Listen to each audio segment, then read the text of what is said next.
এমনি বলে বিয়ে করে মাথাটা খারাপ হয়ে যাচ্ছে, তারপর আবার কিছু কিছু ছেলেরা বলে বৌদি বন্ধু হবে।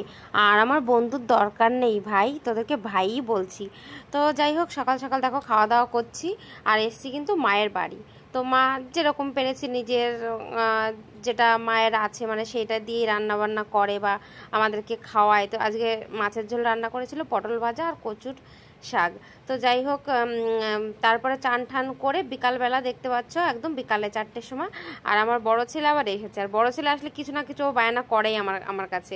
তো এবার আমার কাছে টাকা নেই বলে আমি আর ওকে কিছু খাওয়াতে পারিনি। তো ওকে বললাম যে চাউমিন এনে দে, তোর কাছে তো পয়সা আছে। ছেলের পকেটে দেখলাম 200-300 টাকা আছে। তো বললাম কি চাউমিন বড় প্যাকেট এনে দে, চাউমিন সব কিছু ডিম টিম এনে দে, আমি তোকে বানিয়ে দিচ্ছি। তো যাই হোক, ছেলে মেয়েকে খাইয়ে যে এতটা শান্তি, একটা স্বর্গীয় শান্তি পাওয়া যায়। আর আমার ছেলেকে খাইয়ে তো আমার ভীষণই শান্তি পাই। ও একদমই খেতে চায় না, মানে আমি সবসময় ভাবি ওকে কি দিয়ে খাওয়াবো কি খাওয়াবো সেটাই ভাবি। আর এইদিকে দেখতে পাচ্ছ মা আর ভাইয়ের মেয়ে, মা খাচ্ছে আম, ভাইয়ের মেয়ে খাচ্ছিল চাউমিন। তারপরে আমরা দেখো বিকেলবেলা চলে এসেছি, মা এদিকে শাক চুরি করছে, চুরি করেই তুলছে। তো আমি মাকে বললাম অন্য লোকের ভুঁই থেকে তোলো না, আমার পিসিদের জমি থেকে তোলো, কারণ লোকের জমি থেকে তুললে গালাগালি করলে ভালো লাগবে না। ওর থেকে পিসে মশার দুটো গালাগালি শুনে নেবো। তো যাই হোক, আজকের মতো টাটা করলাম। সবাই ভালো থাকবে, সুস্থ থাকবে।